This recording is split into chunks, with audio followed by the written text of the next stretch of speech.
Vous voyez ces choses-là? En général, on les donne à bébé à peu près autour d'1 an. Et pourtant, il y a du sucre.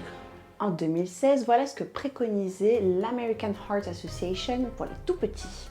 0 g avant 2 ans et moins de 6 cuillerées à thé par jour pour les enfants de 2 à 18 ans. Mais c'est quoi le mieux pour les enfants? J'ai posé la question à Sabrina Lerch, diététicienne pédiatrique et périnatalité, qui a notamment écrit ce livre sur la DME.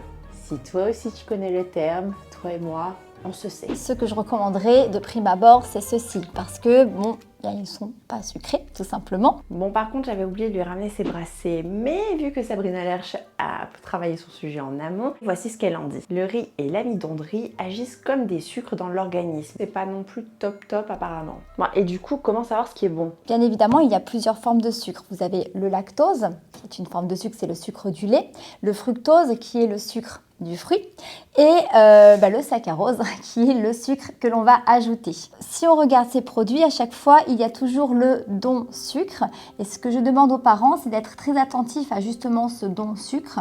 Et on regardera aussi les étiquettes pour bien vérifier s'il y a ajout ou non de sucre. Donc dans celui-ci, le sucre présent, c'est uniquement du lactose. Et alors, si je regarde bien celui-ci, voilà, glucides, dont sucre, on monte déjà à 10,6.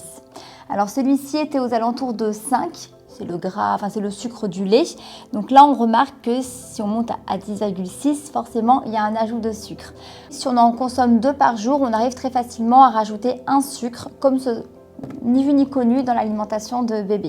Pour celui-ci, que je regarde un petit peu ici, voilà, c'est la même chose. Dans un produit laitier, dès que ça dépasse les 5 grammes, forcément, il y a du sucre ajouté. Lorsque vous voyez le sucre dans les 2 ou 3 premiers ingrédients, et ça marche aussi pour la majorité des produits pour bébé et pour adultes, tant qu'à faire, essayez d'éviter ces produits. Et au vu du peu de sucre qu'ont besoin les grands bébés et les jeunes enfants, comment est-ce qu'on arrive à gérer ça en société du coup? Quoi qu'il arrive, de toute façon, l'enfant, il sera confronté, ne serait-ce que dans les premières années d'école, les goûters d'anniversaire et autres, le sucre est malheureusement omniprésent.